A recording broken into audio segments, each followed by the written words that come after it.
आज हम Thomas calculus की एक्सरसाइज 14.3 कर रहे हैं और क्वेश्चन नंबर 32 कर रहे हैं। हमने क्या करना है, 3 वेरिएबल डिफरेंशिएबल निकालना है। अब आपको पता है कि हम क्या करते हैं, अगर हम x का निकाल रहे होते हैं तो इन दोनों y एंड z को कांस्टेंट रखते हैं। y का निकालते तो x z कांस्टेंट हो जाता है, z का निकालते हैं तो ये x y कांस्टेंट कर देते हैं। बस इतना ही करना होता है और कुछ भी नहीं, सिंपल। जैसे डेरिवेटिव निकालते थे, इसको भी ऐसे ही करना है हमने। सबसे पहले हम विद रिस्पेक्ट टू y ले लेते हैं।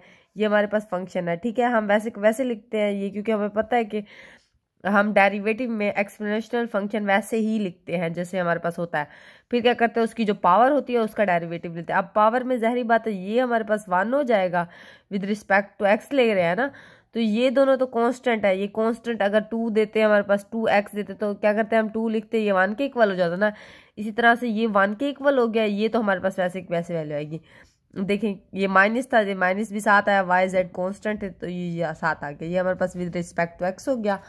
अब y की बात कर लेते हैं। अब देखिए इसमें हमारे पास y में x एंड z कांस्टेंट होंगे, ये वैसे आएगा। फिर हमारे पास ये क्या हो जाएगा, x एंड z आ जाएगा। ये y क्या हो जाएगा, 1 के इक्वल हो जाएगा। z भी ऐसे ही होगा, हमारे पास z 1 हो जाएगा, ये दोनों वैल्यूज आ जाएंगी। तो ये हमारे पास इसका आंसर हो जाएगा।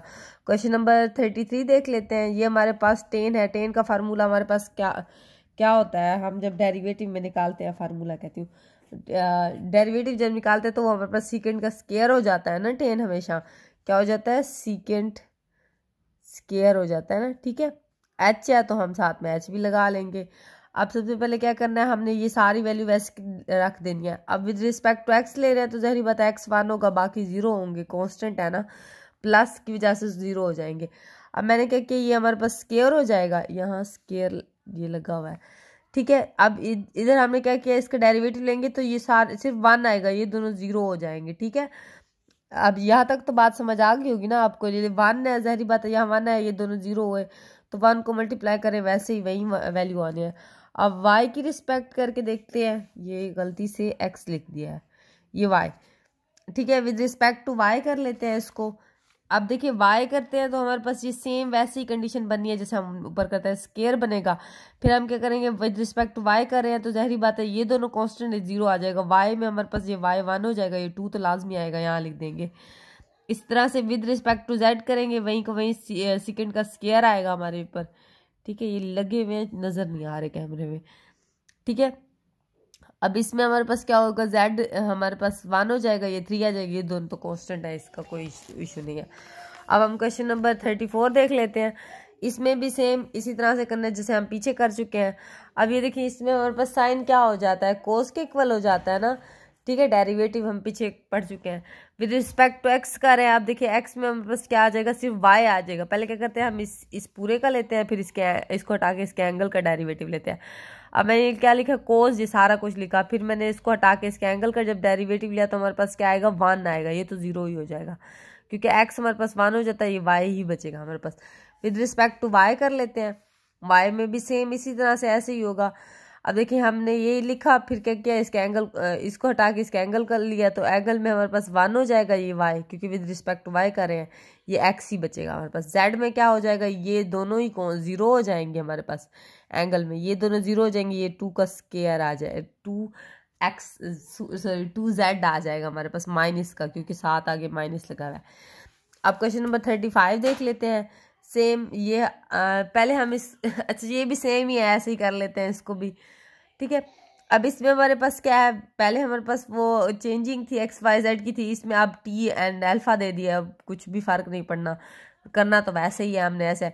अब ये हम क्या करते हैं, डिफरेंशियल एफ ओवर टी कर देंगे। अब देखिए हमारे पास सेम वैसे ही ये माइनस हो जाएगा, इसके एंगल का डेरिवेटिव लेंगे तो जहरी बात है विद रिस्पेक्ट टू टी कर रहे हैं तो यहाँ टी आएगा, ये 0 हो जाएगा, ये 2 पाई आ जाएगा, टी तो 1 हो जाएगा। अब विद रिस्पेक्ट टू टी कर लेते हैं। अब विद रिस्पेक्ट टू टी कर रहे हैं तो हमारे पास सॉरी ये तो वही चीज़ है, विद रिस्पेक्ट टू टी तो कर लिया था, विद रिस्पेक्ट टू अल्फा करते हैं तो ये माइनस साइन एक्स हो जाएगा, ये क्या हो जाएगा। अब जाहिर बात है एंगल का जब लेंगे ये तो 0 हो जाएगा, ये -1 आ जाएगा ना, क्योंकि ये तो कांस्टेंट है ना, अल्फा की बेस पे कर रहे हैं। अब देखते हैं क्वेश्चन नंबर आगे कर लेते हैं। अब ये भी हमारे पास सेम इसी तरह से है जैसे हम करते आ रहे हैं। ये देखते हैं कि ये क्वेश्चन कहाँ तक जा रहे हैं। मैंने तो काफ़ी सारे कर लिए हैं, देखते हैं। उसी के मुताबिक ही करते हैं। 38 तक करवाती हूँ मैं आपको, फिर 39 से आगे स्टार्ट बाद में करेंगे। ठीक है, अब देखिए इसमें हम देख लेते हैं, ये हमारे पास दिया गया फंक्शन। ठीक है, इसमें अब हमने क्या करना है, हमारे पास दो चीज़ें आ रही हैं, प्रोडक्ट रूल लगेगा। ठीक है, अब रिस्पेक्ट टू यू कर रहे हैं तो हमारे पास जाहिर बात है यू यहाँ भी मौजूद है। ठीक है, हमने क्या करना है, प्रोडक्ट रूल यूज़ करना है। मैंने ये वी वैसे लिख दिया, ये फिर हमने जाहिर बात है इसका डेरिवेटिव लेते हैं, इसका डेरिवेटिव मैंने डायरेक्ट ले लिया। यू क्या हो जाएगा, 1 के इक्वल हो जाएगा, मैंने क्या लिखा 2v लिख दिया है, प्लस फिर हमारे पास ये वैसी वैल्यू आएगी, इसका फिर वो डेरिवेटिव लेंगे विद रिस्पेक्ट टू यू ले रहे हैं तो ये 0 हो जाएगा ऑटोमेटिक। आप ऐसे भी ना करें तो आप सिंपल इसको प्रोडक्ट रूल लाजमी नहीं है इस पर प्रोडक्ट रूल यूज़ करें। आप क्या कर सकते हैं, सिंपल इसको कर लें, ये वैसे आ जाएगी, इसका डेरिवेटिव लेंगे तो सारी बात है, ये आप प्रोडक्ट रूल यूज़ ना करें, लाजमी नहीं है। इस पर प्रोडक्ट रूल यूज़ करने से भी यही आंसर आ रहा है जो मैंने आपको भी बताया, इस पर प्रोडक्ट रूल यूज़ नहीं होगा। ठीक है, अच्छा अब इस बेस पे इधर भी सेम ही ऐसे ही होगा। आपको पता है विद रिस्पेक्ट टू वी करेंगे तो हमारे पास ये आंसर निकल आएगा। अब विद 37 देख लेते हैं, ये भी सेम इसी तरह है। पी से देखेंगे तो हमारे पास क्या निकलेगी, पी 1 हो जाएगा, ये दोनों वैल्यू बच जाएंगी हमारे पास, क्या हो जाएगा। अब पी अल्फा से वो देखते हैं, ये थीटा से देखते हैं, अब ये हमारे पास क्या हो जाएगा, ये दोनों वैल्यू वैसे की वैसे रहेंगी, ये कोस हो जाएगा बस, क्योंकि ये हमारे पास कांस्टेंट है, कांस्टेंट तो वैसे ही लिखी जाती हैं अंडर मल्टीप्लिकेशन में देखते हैं। अब थीटा में देख लेते हैं, थीटा हमारे पास ये दोनों वैसे की वैसे आएंगी, ये हमारे पास माइनस साइन हो जाएगा। ठीक है, अब इस क्वेश्चन को देख लेते हैं, ये भी सेम इसी तरह से होगा जैसे हम पीछे कर चुके हैं। अब विद रिस्पेक्ट टू आर करके देखेंगे। ठीक है, विद रिस्पेक्ट टू आर लिखना था, यहाँ मिस्टेक हुई है। ठीक है, विद रिस्पेक्ट टू आर लिखेंगे। ठीक है, आर क्या हो जाएगा, 1 हो जाएगा, जी कांस्टेंट वैल्यू ये वैसे लिखेंगे, ये तो 0 हो जाएगा। विद रिस्पेक्ट टू थीटा करके देख लेते हैं।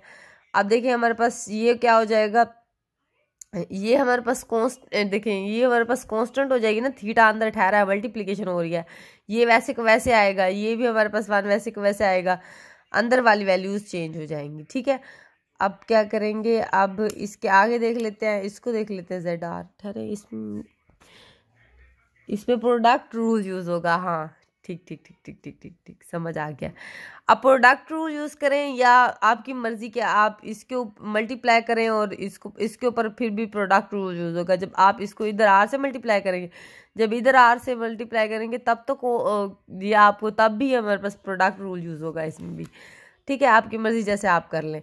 अब इधर भी विद रिस्पेक्ट टू जेड कर लेंगे तो हमारे पास -1 आ जाएगा आंसर में।